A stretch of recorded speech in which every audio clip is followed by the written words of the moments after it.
Sir, bagus,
भगवान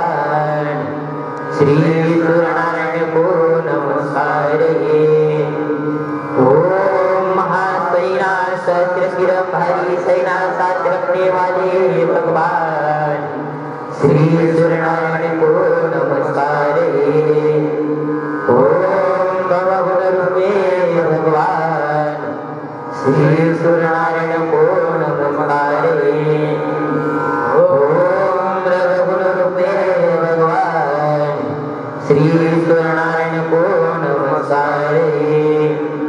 ओम सद्गुरुरूपे भगवान श्री सूर्यनारायण को नमस्कारे। हे भगवान मुझे सत्य सत्यो मिले, हे भगवान मुझे अंधकार से प्रकाश क्यों मिले। नर्मदाय नमः, प्रार्थना नर्मदाय नमः। नमस्तु नर्मदे तुभ्यं त्राहि मां द्विष सर्वदा। हरिमात्मा च भूतात्मा त्वात्मा चायो भगवान् यथा तथा सुतीर्णा किमर्थं ते प्रवृत्ते। श्री गणेशाय नमः, श्री सांब सदाशिवाय नमः। श्री शिवरक्षा स्तोत्र मंत्रस्य याज्ञवल्क्य श्री सदाशिव देवता अनुषोपछंद श्री सदाशिव प्रीत्यर्थ शिव रक्षा श्रोत्रं जपे विनोद।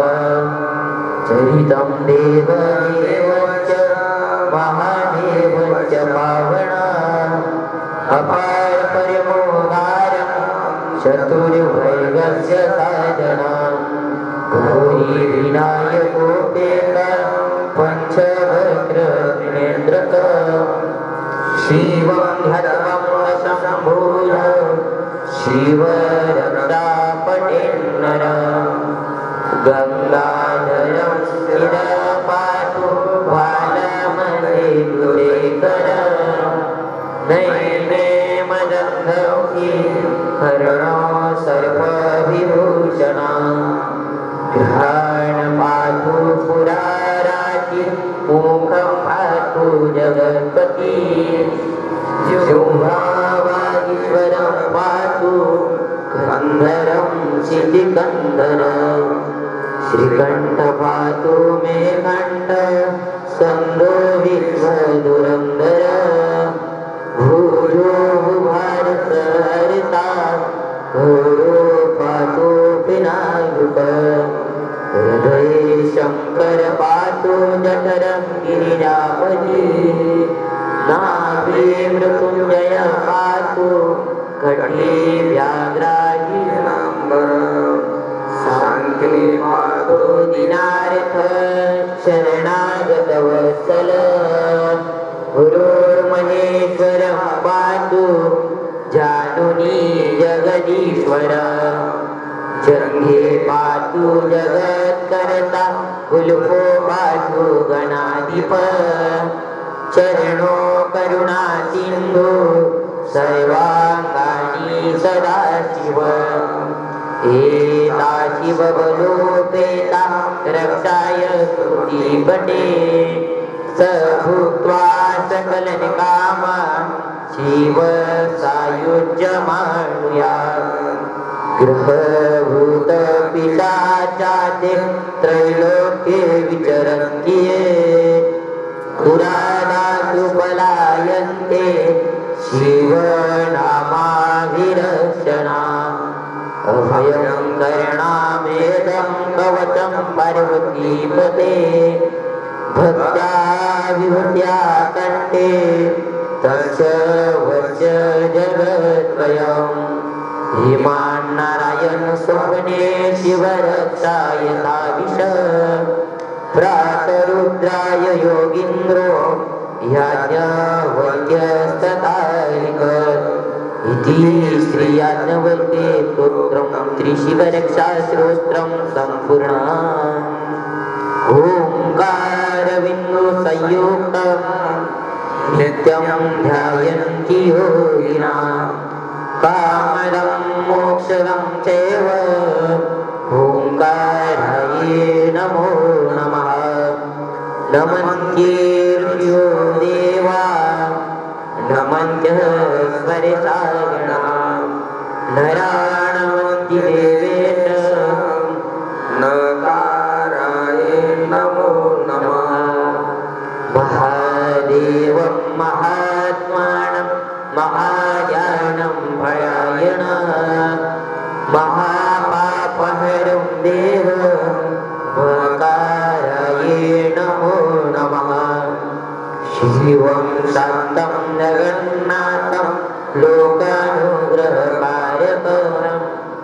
शिवमेकं पदं नित्यं श्रीकाराय नमो नमः वाणवृषभो यस्य वासुकी कण्ठभूषणं वामे शक्तिधरं देव वाकाराय नमो नमः यत्र यत्र शिवो देवा सर्वव्यापी महेश्वरा यो गुरु सर्वदेवानां एकाराय नमो नमः षडक्षरमितश्रोत्रय पठे शिवसंनिधो शिवलोकमहाप्नोति शिवेन सह मोदते इति श्रीरुद्राय उमामेश्वरसंवादे शिवक्षरक्षरस्तोत्रं सम्पूर्णं सौराष्ट्रे सोमनाथञ्च श्रीशैले मल्लिकार्जुना उज्जयिन्यामहङ्कार ओंकार ममलेश्वरं केदारहिमदृशे दाकिन्या भीमशङ्करं वाराणस्य च विश्वेशं त्र्यम्बकं गौतमीष्टदे वैद्यनाथं चिताभूमो नागेशं दारुकावने सेतुबन्धे च रामेश वृषेशं च शिवाय द्वादशैतानि नामानि भ्रातरुद्राय पठे सप्तजन्मकृतं पापं स्मरणेन विनश्यति यं यं काममेच्छेव पठे सन्ति नरोत्तमः तस्य फलप्राप्ते भविष्यति न संशयः एतेषां दर्शनं देव पातकं नैव तिष्ठति कर्मोक्षयो भवेत् तस्य यस्य दुष्टो महेश्वरः ॐ शैवाय शिवमूर्ते नमः ॐ भवाय जलमूर्ते नमः ॐ रुद्राय अग्निमूर्ते नमः ॐ उग्राय वायुमूर्ते नमः ॐ भीमाय आकाशमूर्ते नमः ॐ पशुपते यज्ञमूर्ते नमः ॐ महादेवाय सोममूर्ते नमः ॐ ईशान्याय सूर्यमूर्ते नमः ॐ हराय नमः ॐ ईश्वराय नमः ॐ शम्भवे नमः ॐ शिलपालने नमः ॐ विनाशे नमः ॐ शिवाय नमः ॐ पशुपते नमः ॐ महादेवाय नमः स्वयमासिनं समस्तास्मृति मम रमणी व्याघ्राकृतिवसानं विश्वाद्यं विश्वविदिलं निगिलं भयं हरं पञ्चवक्त्रनेत्रकम् ॐ श्रीसदाशिवस्तोत्रमन्त्रस्य मार्कण्डेयगरुडोपछन्द श्रीसदाशिवदेवता घोरी शक्ति मम समस्ताभ्युर्दोषान्तर्त्यजते वियोग ॐ रुद्रं पशुपतिनानं नीलकण्ठमुमापति नमामि शिरसा देवं किं नो मृत्यु करिष्यति कालकण्ठ कालमृति कालाग्निकालनाशन नमामि शिरसा देवं किं नो मृत्यु मृत्यू करिष्यति वामदेवं महादेवं लोकनाथं जगद्गुरु नमामि शिरसा देवं किं नो मृत्यु करिष्यति देवदेवं जगन्नाथं देवेश वृषध्वजम् नमामि शिरसा देवं किं नो मृत्यु करिष्यति गंगाधरं महादेवं शङ्करशूलपाणिनां नमामि शिरसा देवं किं नो मृत्यु करिष्यति भस्मोदुलितसर्वाणां नानाभरणधारिणं नमामि शिरसा देवं किं नो मृत्यु करिष्यति आनन्दं परिमानन्दं कैवल्यपदगामिनां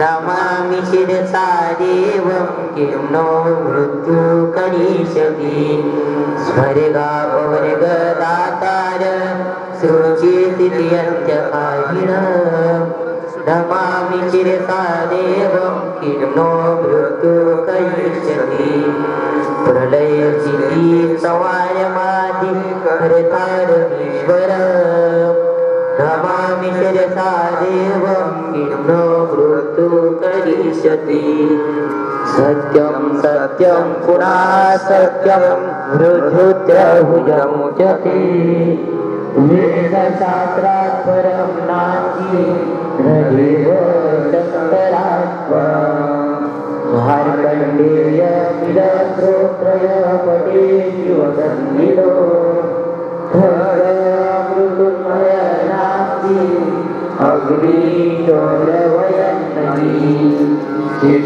श्रीमार्कण्डेय मृत्युञ्जय शिवस्तोत्रं समाप्तम्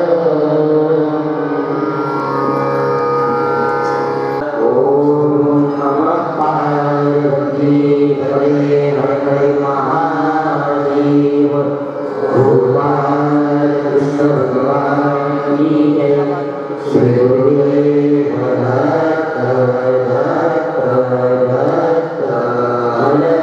निरंजन सद्गुरु जनार्दन स्वामी महाराज की जय महामंडलेश्वर स्वामी महिमानंदगिरि महाराज की जय महागुरुजी माता की जय महागेश्वर भगवान की जय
सर्वात मोठा सण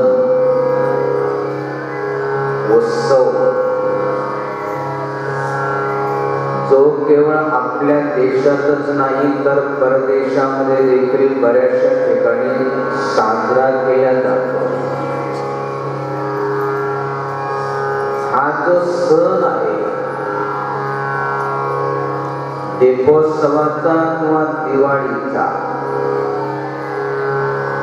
हा सर्वात मोठा सण आहे. म्हणून म्हणतात की दिवाळीचा सण मोठा नाही आनंदाला तोटा. सर्वात मोठा सण, या दिवाळीच्या सणासारखा दुसरा कोणताच मोठा सण नाही. बाकी सण एक किंवा दोन दिवसाचे असतात. समजा होळी आहे, एकच दिवस, परंतु हा जो सण आहे हा सर्वात मोठा सण आहे.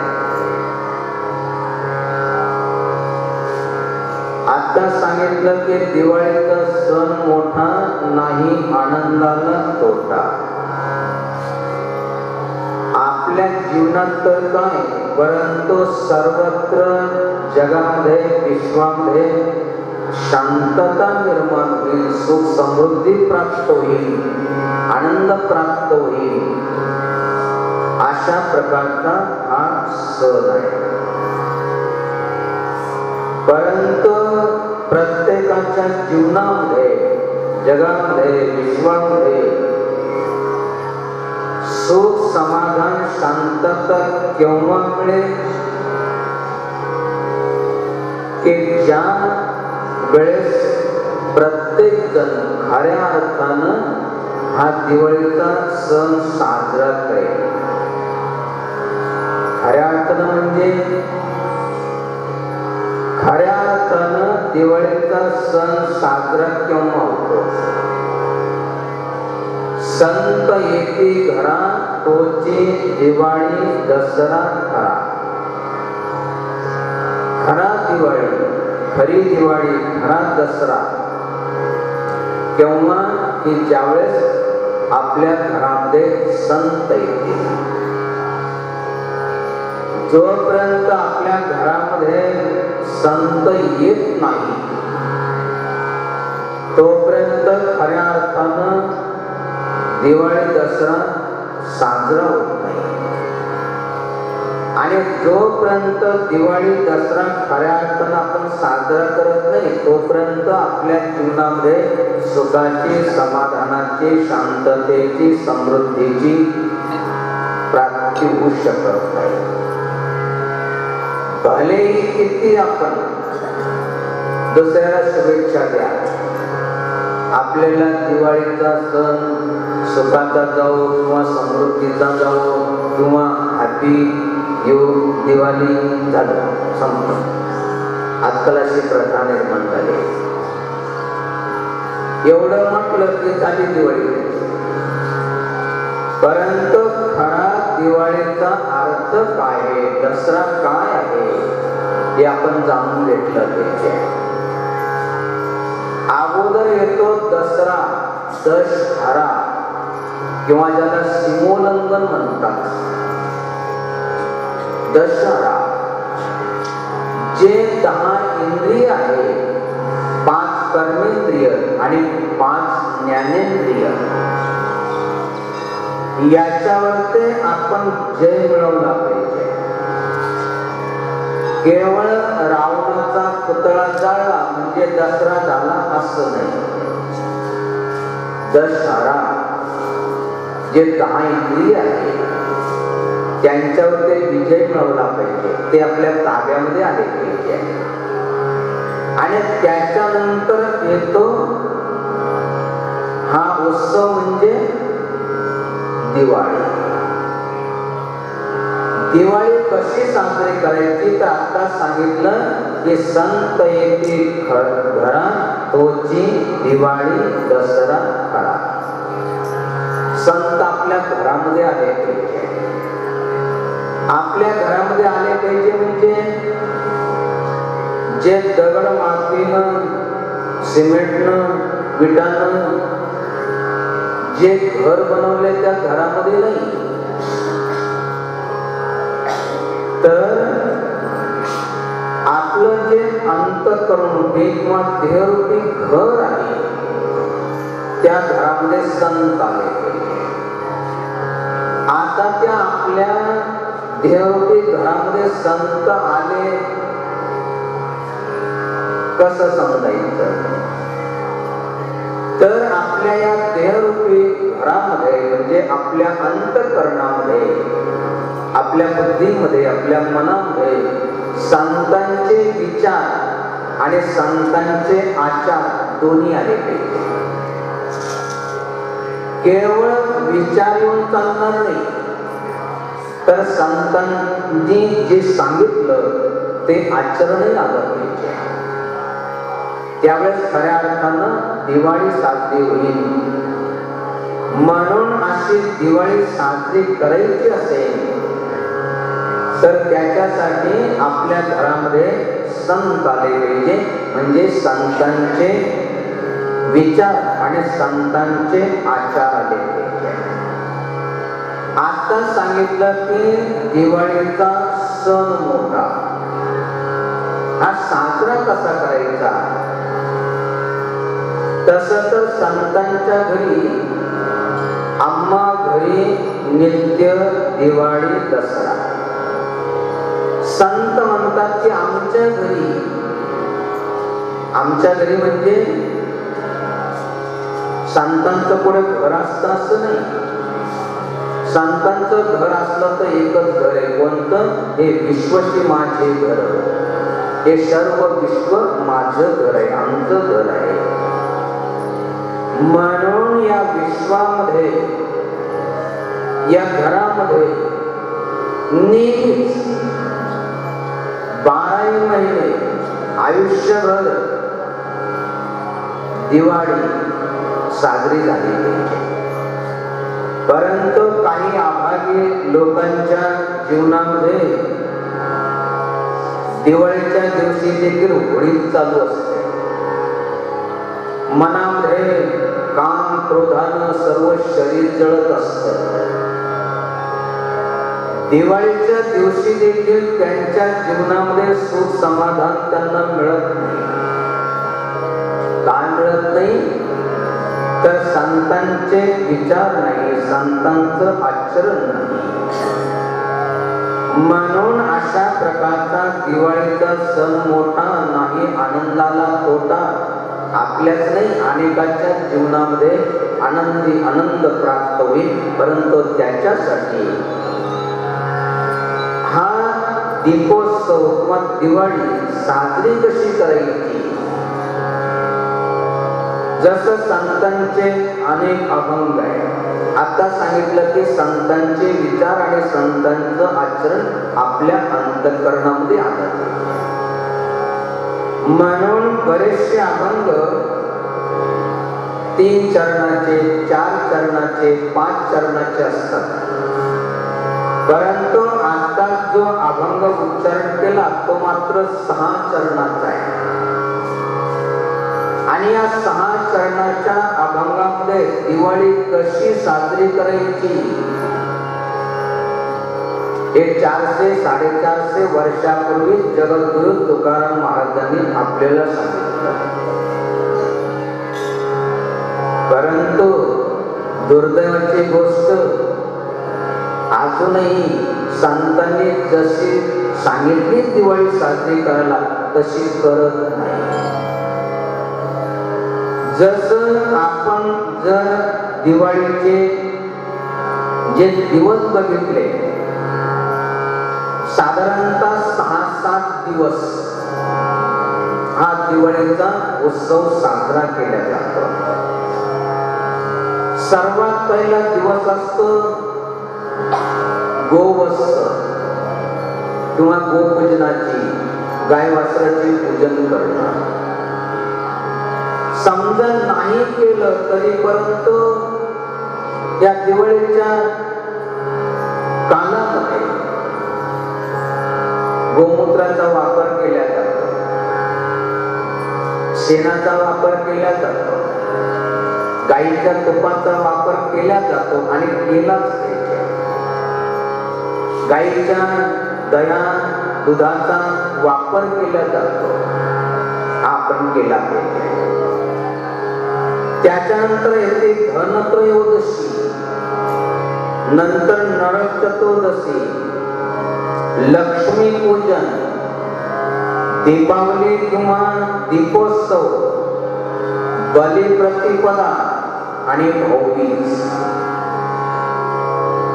ज्या ज्या दिवशी जे विशेष कर्म सांगितलं होतं ते आपल्याला प्रत्येक दिवशी सांगण्यात आलं. आज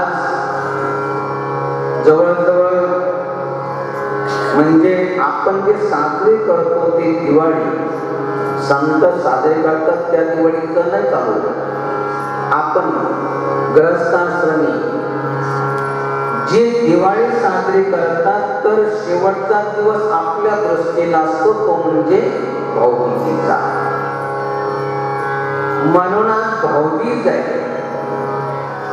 तर ही संपूर्ण दिवाळी कशी साजरी करायची हे प्रत्येक दिवशी सांगितलं. आज संक्षेपाने या ठिकाणी आपल्याला सांगितलं जात आहे. जसं गाईचं शेण, तूप, दही, गोमूत्र तर दररोज आपण वापरतोच. त्याच्यानंतर धनत्रयोदशी. कबीरा सो धन संचिये जो आगे को हो शीस बांधे गाठडी जातन देखा होय. असं धन कमवा की जे पुढे कामाला येईल. धर्मरूपी धन, सेवारूपी धन, सत्वरूपी धन.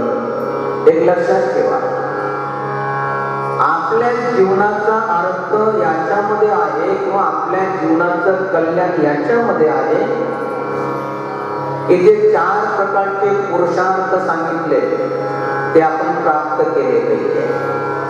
धर्म, अर्थ, काम आणि मोक्ष या 4 प्रकारच्या पुरुषार्थाची आपल्याला जर प्राप्ती करून घ्यायची असेल, सर्वात पहिलं धर्माचं पालन केलं पाहिजे. दुसरं पुरुषार्थ, अर्थ, धनाची प्राप्ती. म्हणून संतांनी सांगितलं की आपण काय करा. जोडोनिया धन उत्तम व्यवहारे. जोडोनिया धन उत्तम व्यवहारे. जोडोनिया धन उत्तम व्यवहारे. जोडोनिया धन उत्तम व्यवहारे. उदास विचारे भेट करी. उदास विचारे भेट करी. उदास विचारे भेट करी. खरी दिवाळी कशी साजरी करायची. जोडोनिया धन उत्तम व्यवहारे. बरेचसे म्हणतात ना, दिवाळी जवळ आली, दिवाळी जवळ आली, दिवाळीची तयारी करायची, दिवाळीची तयारी करायची. म्हणजे काय करायची. बरेच जण फक्त खायची तयारी करतात. ही तयारी नाही. जोडोनिया धन, जसं धन आपण जोडलं पाहिजे, जमवलं पाहिजे, कमवलं पाहिजे. नवीन कपडे घ्यायचे, घरामध्ये काही वस्तू खरेदी करायची आहे, हे आपण करा, करू नका असं म्हणत नाही. आपल्या प्रत्येकाच्या जीवनामध्ये म्हणजे घरामधल्या का होईना अत्यावश्यक गरजा त्या भागल्या पाहिजे. त्याच्यासाठी काय करायचं. जोडोनिया धन उत्तम व्यवहारे. चांगल्या मार्गानं, नीतीनं, न्यायानं, मर्यादेनं धन कमवा. अनितीनं कमवू नका. अनितीनं जमवलेलं कमवलेलं धन कुणालाही सुख, समाधान, शांतता देऊ शकत नाही. आतापर्यंतचा इतिहास आहे. अनितीनं ज्यांनी धन जमवलं, कमवलं, पुष्कळांनी कसं का होईना धन जमवलं पाहिजे, कमवलं पाहिजे. आम्हाला काम आहे, आमच्या मुलांना काम होईल, आमच्या नातूंना काम होईल. नेती अनिती काही न बघता काहीने धन जमवलं. पूर्वीच्या काळी मोठमोठ्या गाड्या, त्याच्यावर ते माड्या. कशासाठी. आम्हाला काम होईल, आमच्या मुलांना काम होईल, आमच्या पंतूला काम होईल. परंतु आज अशी अवस्था आहे, ना गडी आहे, ना माडी आहे, ना नातू आहे, ना पंतू आहे. तिथे पंथी लावायला कोणी नाही. त्याच्यासाठी जसं धनत्रयोदशीच्या दिवशी सांगितलं होतं, कबीरा शोधन संचिये जो आगे हो, पुढे कामाला येईल. त्याच्यासाठी जोडोनिया धन उत्तम व्यवहारे. उदास विचारे भेट करे. ज्या ठिकाणी आपला कसल्या प्रकारचा स्वार्थाचा संबंध नसेल त्या ठिकाणी आपण दान करा. आता दान करण्यासाठी पुष्कळ आहे. अन्नदान करा, बनवा थोडासा फराळ चांगला. काही असे असतात की बिचाऱ्यांच्या जीवनामध्ये गरिबीमुळं फराळाचं तर काय, परंतु त्यांना जेवण्याचं देखील साधन नसतं. त्या ठिकाणी आपण त्यांना दिलं पाहिजे. बऱ्याचशा ठिकाणी आपण देऊ शकतो, अन्नदान करू शकतो. नाही भूमिदान करता आलं, नाही आपल्याला प्राणदान करता आला, वस्त्रदान करता येतं. बघा त्याच्या जीवनामध्ये अंग झाकेन, लज्जा रक्षण होईल याच्यासाठी त्यांच्या अंगावर ते चांगलं वस्त्र देखील नाही. त्यांना चिंता ही आहे की आता हे वस्त्र जर धुतलं तर मग मिळालेलं आहे, पण त्याला धुवायचंय, परंतु याला धुतलं तर दुसरं वस्त्र कोणतंही घालायला. म्हणजे आज जर आपण धुतलं तर आपण दुसरं वस्त्र कोणतं पांघरावं याची चिंता आहे. आणि काहींना याची चिंता आहे. कोणती? एवढे वस्त्र आहे, आज कोणती साडी नेसायची, कोणते कपडे घालायचे आहे ना. करायचे किती साड्या पडलेल्या असतात. ठीकचा ठीक, काहींच्या तर दुकानात नसली एवढा जवळ पडलेला आहे. यांनी दिली, त्यांनी दिली, या सणाला घेतली, त्या सणाला घेतली. अशा प्रकारे काहींच्या जीवनामध्ये बिचाऱ्यांना वस्त्र नाही. आपण एखादं वस्त्र जे पडलेलं असेल, जे आपल्या उपयोगाचं नसेल, त्या दुसऱ्याला भले आपल्या उपयोगात नसेल पण त्याच्या उपयोगाला एखादं वस्त्र दान करा. आता आपण म्हणा दुसऱ्याला सांगतात तुम्ही ऐका तयार वस्त्र दान करायला, आम्ही तर नेहमी ऐका पण नाही, आम्ही तर नेहमी तयार आहे, आमचं वस्त्र घ्यायला पण तयार आहे.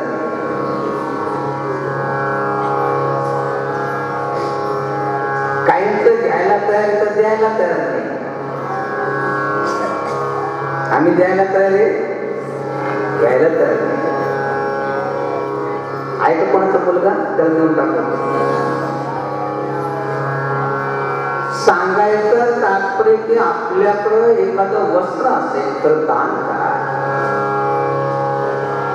काही काही धर्मामध्ये बघा त्यांचा उत्सव येतो तर त्यांच्या अवतीभोवती त्यांच्या समाजामध्ये बघतात की सर्वांना नवीन वस्त्र मिळालं. नाही आपल्याला नवीन वस्त्र देता आलं तर जे आपल्या घरामध्ये पडलेलं आहे, जे आपल्या उपयोगाचं नाही परंतु त्यांच्या उपयोगाचं आहे तर त्या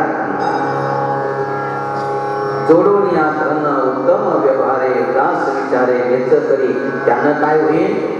उत्तमाचे गती तो एक पावेल, उत्तमाची गती तो एक पावेल, उत्तमाची गती तो एक पावेल, उत्तमाची गती तो एक पावेल, उत्तम भोगेल जीव खाणे, उत्तम भोगेल जीव खाणे, उत्तम भोगेल जीव खाणे. अशा प्रकारे नीतीनं न्यायानं मर्यादेनं धन कमवणं. काही जर आपण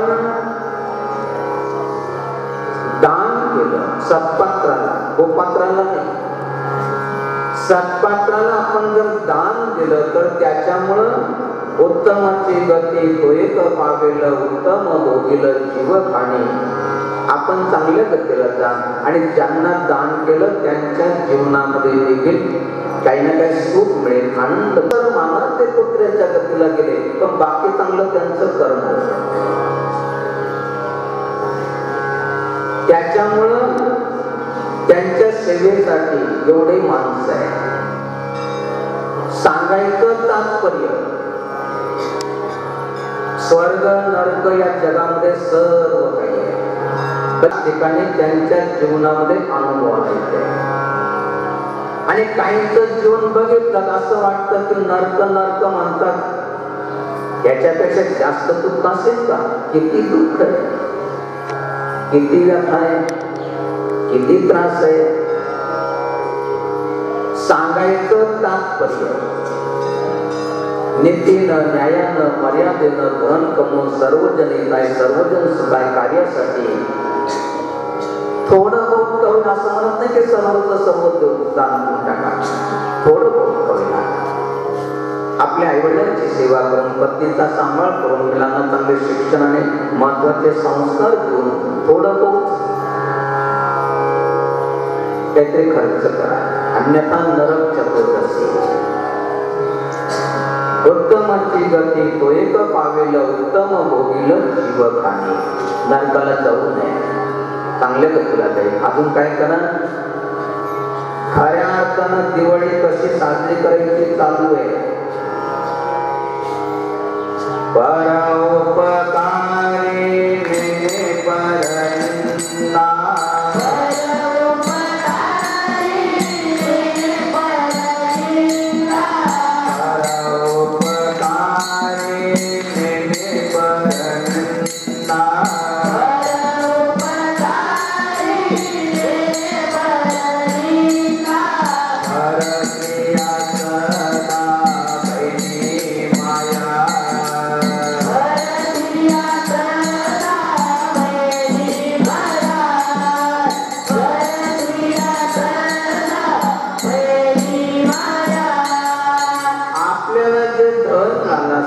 चांगलं सण झाला असेल,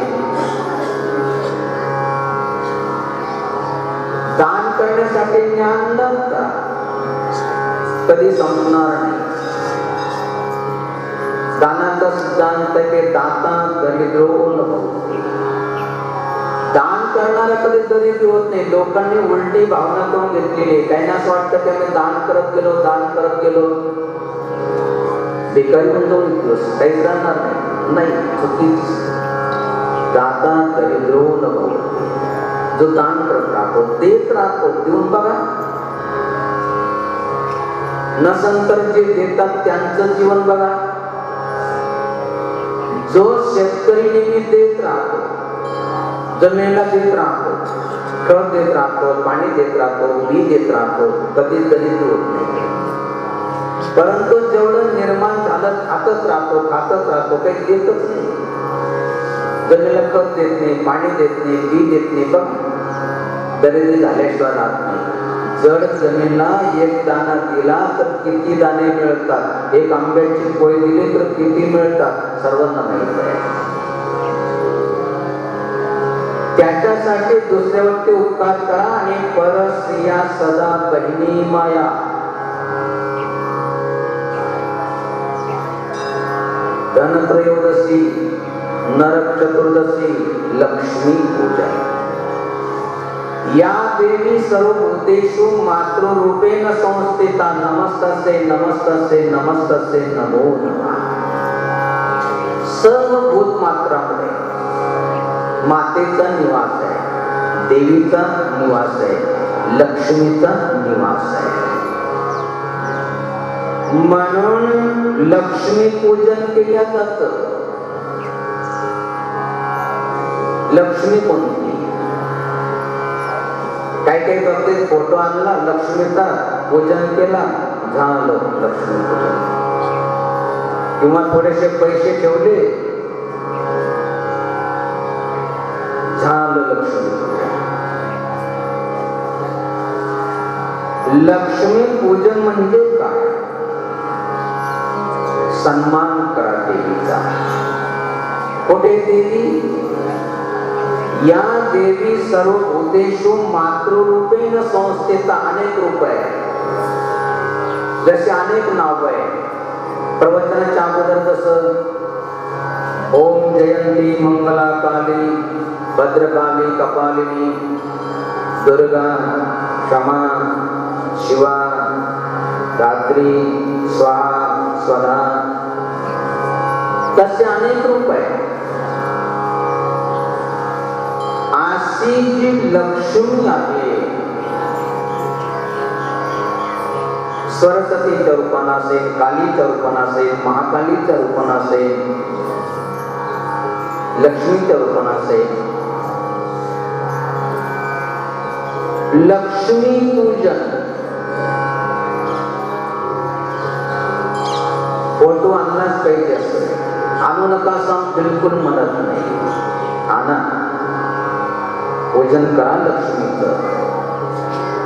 परंतु कधी कधी लोक खऱ्या लक्ष्मीला सोडून देतात, दुसऱ्याच लक्ष्मीचं पूजन करत असतात. खरी लक्ष्मी पुढे आपल्या घरी नांदते, मुलीच्या रूपाने, पत्नीच्या रूपाने, आईच्या रूपाने, बहिणीच्या रूपाने. बरेचसे म्हणतात ना देखील व्रत होतो, बाबा कसं काय चालू आहे, आता काय चालतं बाबा, लक्ष्मी गेली सारं केलं. लक्ष्मी म्हणजे धन पुष्कळ आहे, बंगला आहे, गाडी आहे, सर्व काही आहे. परंतु चालती बोलती लक्ष्मी चालल्या गेली, पत्नी चालल्या गेली, मर्यादा सतत जाते. खरा उत्सव बाजूलाच राहून गेला. पूर्वीच्या काळी जर कुणाला विचारलं का हो शेतीत का, तो व्यक्ती म्हणायचा लक्ष्मीला विचारावं लागेल, लक्ष्मीला विचारावं. त्या लक्ष्मीला जर विचारलं ही वस्तू देता का, ती म्हणजे मालकाला विचारावं लागेल. मालक ते, मी नाही, मालकाला विचारावं लागेल. अशा प्रकारचे मर्यादा त्या ठिकाणी होती. म्हणून खऱ्या अर्थानं ते सुख होतं, समाधान होतं, शांतता होते, सर्व विसरत चालले. लक्ष्मी पूजन, या देवी सर्वभूतेषु, जसं लक्ष्मी पूर्वीच्या काळी, अजून आहे काय ठिकाणी झाडू खराटा आता निघाले. पहिले होते लक्ष्मी, जे दिवाळीला केरसमिला म्हणतात, तिचं देखील पूजन. या देवी सर्वभूतेषु, सर्व भूत मात्रामध्ये मातेचा निवास आहे. म्हणून जसं संत सांगतात की समोर जर एखादी स्त्री, मुलगी जर बघितली, भलेही त्या स्त्रीच्या, मुलीच्या चरणाला स्पर्श करून दर्शन घेतलंच पाहिजे असं नाही, परंतु मनामध्ये भावना पाहिजे की ही देवी आहे. या देवी सर्वभूतेषु, तिच्यामध्ये लक्ष्मीचा निवास आहे, देवीचा रूप आहे. आता एवढी भावना जी संतांची पवित्र असते तेवढी नसतेच, नाही राहणार. सर्वांची राहीलच असं नाही. जसं लक्ष्मी पूजनाच्या दिवशी सांगितलं होतं की रामकृष्ण परमहंस स्वामी विवेकानंदांचे गुरु आपल्या पत्नीला म्हणजे शारदा मातेला माता समजून, म्हणजे काली मातीचं एक रूप समजून आसनावर ते बसवायचे. जसं काली मातेचा श्रृंगार केला तो तसं श्रृंगार करायचे आणि दर्शन घ्यायचे. ही की माझी माता आहे, पत्नी माता. एवढी श्रेष्ठ भावना आपली नाहीच होऊ शकली तर मग दिवाळी दसरा कसा साजरा करायचा, लक्ष्मी पूजन तर आपल्याला एवढी भावना नाही झाली तर परोपकारे परनिंदा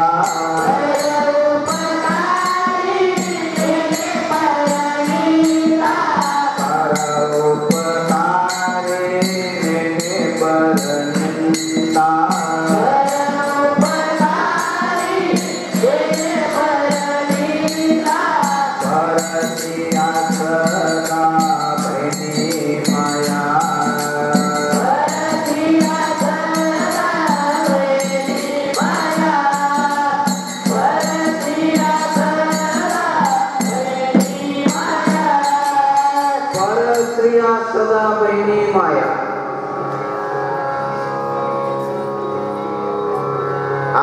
बहीण, आपली आई जशी आपल्याला वंदनीय आहे, आदरणीय आहे, सन्माननीय आहे, तसं प्रत्येकाची बहीण आई सन्माननीय असते. म्हणून देवीच्या स्वरूपानं आपण नाही बघू शकलो तर परस्त्रिया सदा बहिणी माया. दिवाळी कशी साजरी करायची? आम्हा घरी नित्य दिवाळी दसरा नित्य. त्याच्यासाठी 1-2 दिवसच सणा समारंभ करायचं, गाईचं शेण आणायचं एवढंच नाही. आणि नेहमी सणा समारंभ करण्यासाठी शास्त्रज्ञांनी तो शोध लावला. गाईचं दूध आणि आईचं दूध समान असतं. गाईच्या गोमूत्रामध्ये, शेणामध्ये एवढंच का तिच्या श्वासामध्ये कितीतरी रोग निवृत्त करण्याचं सामर्थ्य असतं. म्हणून संतांनी सांगितलं की आपल्याला नेहमी दिवाळी दसऱ्याचा आनंद घ्यायचा असेल, नेहमी साजरा करायचा असेल तर त्याच्यासाठी होत दया गाई पशुंचे पालन,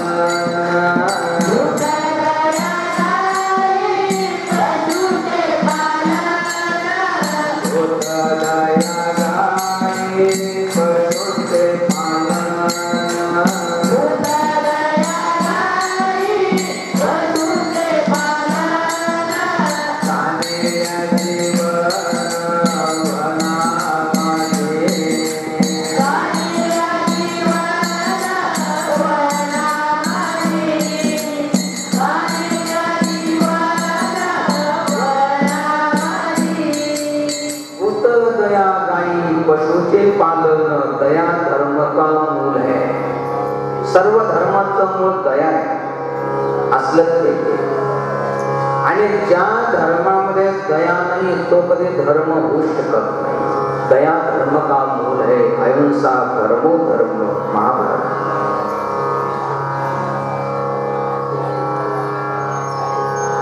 आपण म्हणून अहिंसा परमो धर्म, परम धर्म आहे अहिंसा, हिंसा न करणं.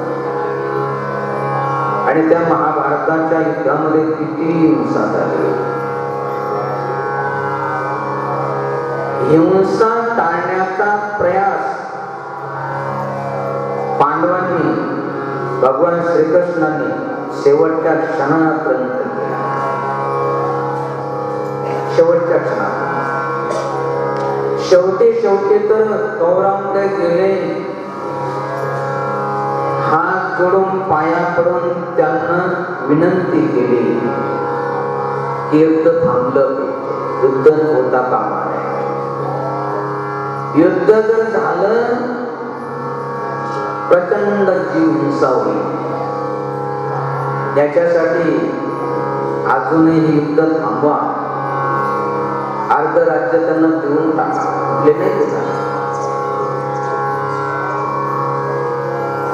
म्हटले मग असं करा, त्यांनी जे जमवलं कमवलं तर ते देऊन टाका. म्हटले ते नाही देणार. म्हटले मग असं करा, 5 गावांना 5 गावाची जहागिरी तरी द्या. म्हणले 5 गावाची जहागिरी काय, सुईच्या टोकावर मागणी एवढी जमीन देखील त्यांना मिळणार नाही. आता काय करायला? आता एकच उपाय, दुर्जनाचा नाश करणं, सज्जनाच्या हाती सत्ता देणं, राज्य देणं आणि या जगामध्ये सुख समाधानाची प्राप्ती करणं. सांगायचं तात्पर्य धर्माचं मूळ आहे. कधी कधी हिंसा केल्या जाते. कशासाठी केल्या जाते? जसं डॉक्टरकडे जातात. एक जण म्हणे डॉक्टरकडे गेलो, 2-3 लाख रुपये खर्च आला. म्हणजे कशासाठी? म्हणे पाय तोडला तुमच्यासाठी. डॉक्टरनं पाय तोडला,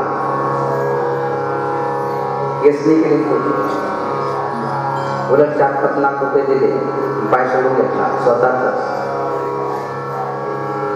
म्हटले की पोटाला असा आजार झाला होता की तो आजार गुडघ्यापर्यंत आला होता आणि तो सर्व शरीरामध्ये पोसरू नये याच्यासाठी एकच उपाय होता की जो रोगग्रस्त अवयव झालेला आहे तो काढून टाक.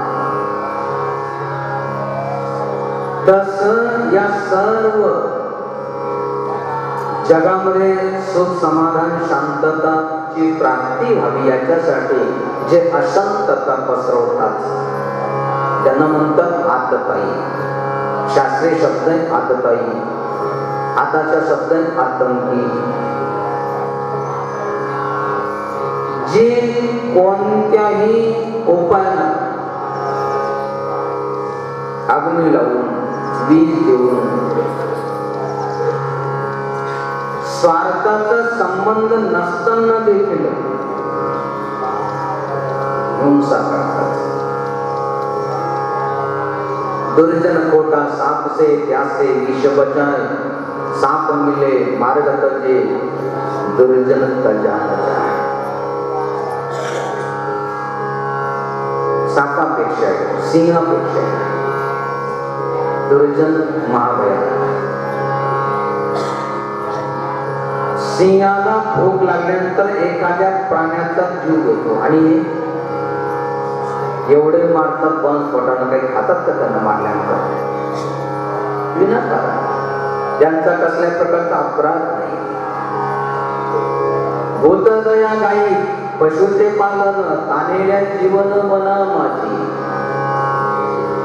पाणी नसल्यानंतर काय अवस्था होते आपल्याला नाही कळणार, कारण आपल्याकडे पाणी नाही. पाटाचं येतं, वरतून येतं,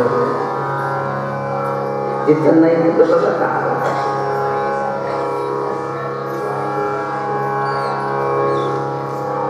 काय करणार नेहमी रडायची सवय राहते. काय कर बाबा पाणी, काय कर बाबा पाणीचे सर.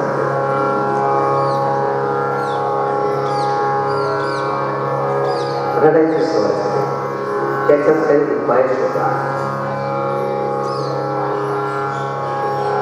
काही काही रडतच राहतात, भांडणच करत राहतात. पाहुणे आले, घरामध्ये भांडणं सुरू झाले, नवरा बायको दोन भांडण. पाहुणे म्हटलं काय झालं, त्यानं सोडून लगेच काय सोडून द्यायचं, हिला कळत नाही का? एवढं मीठ टाकून ठेवलं, एवढं म्हटलं जे भांडणं आपण त्या सोडून.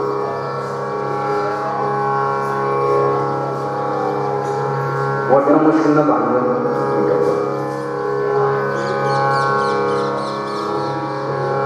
सकाळच्या जेवणाला भांडण, संध्याकाळच्या जेवण परत भांडण सुरू. आणि आता काय झालं म्हणजे आता कमी टाकलेलं कळत नाही का?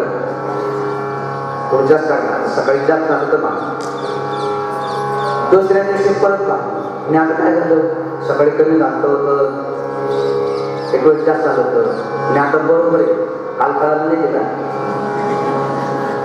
बरोबर टाकायचं म्हणजे बरोबर टाकलं तरी भांडण.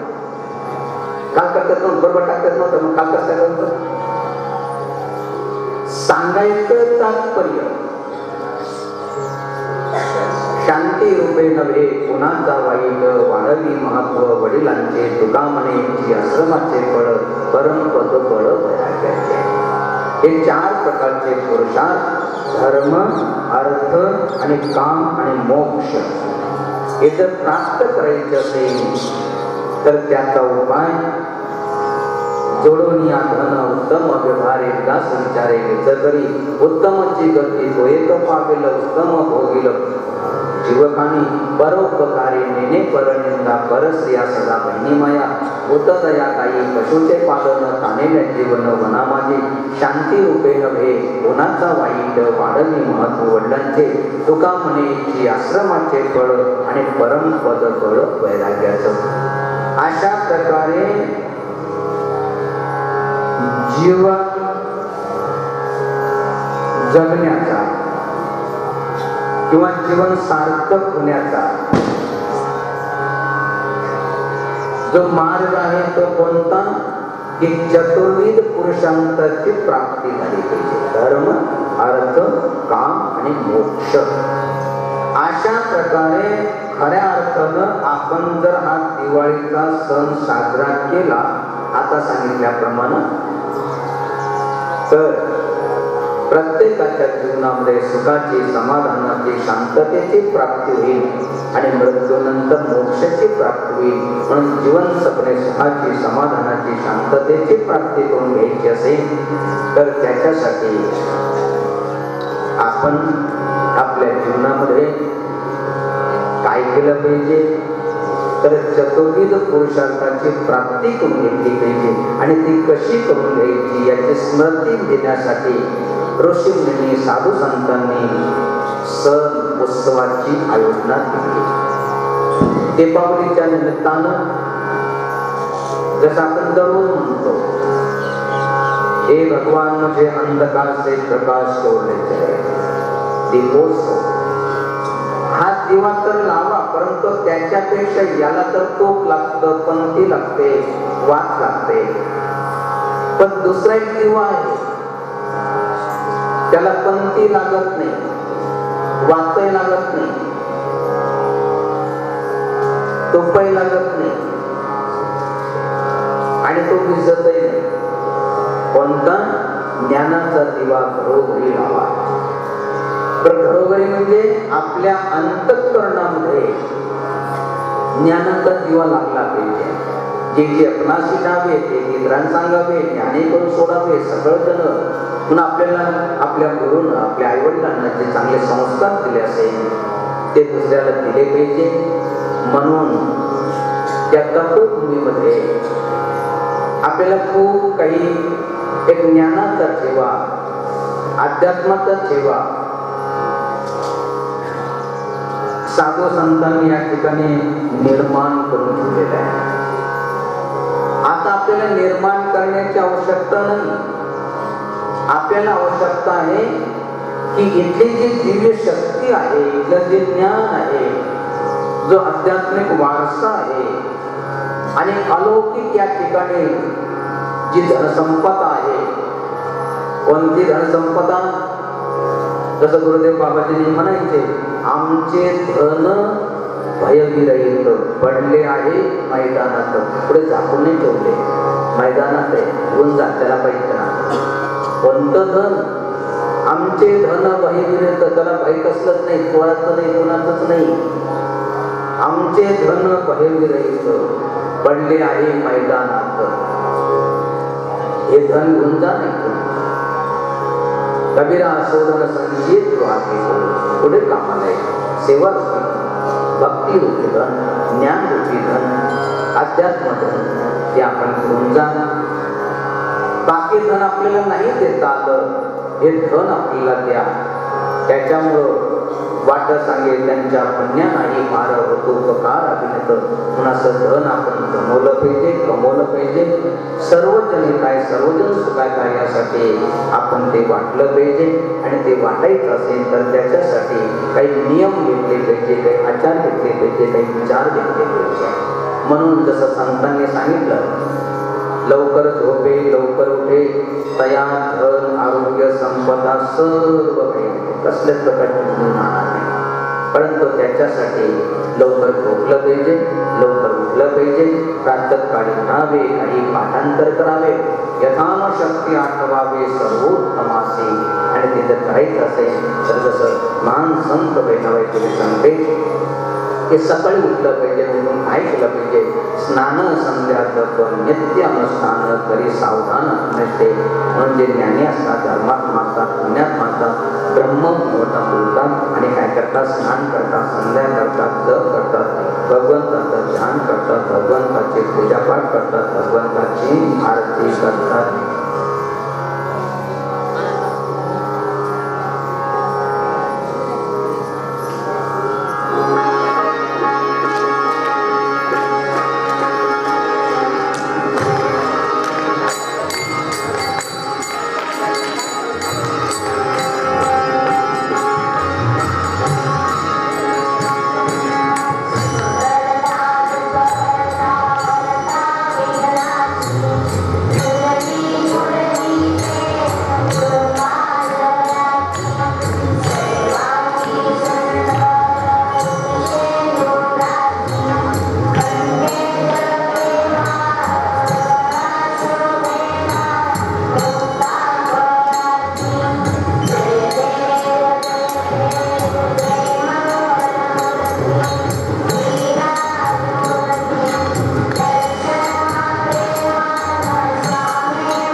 या प्रभूभूमीची महिमा पूर्ण भारतवर्षामध्ये कशी पोहोचते या निमित्ताने हा छोटासा प्रयत्न आपण करतोय.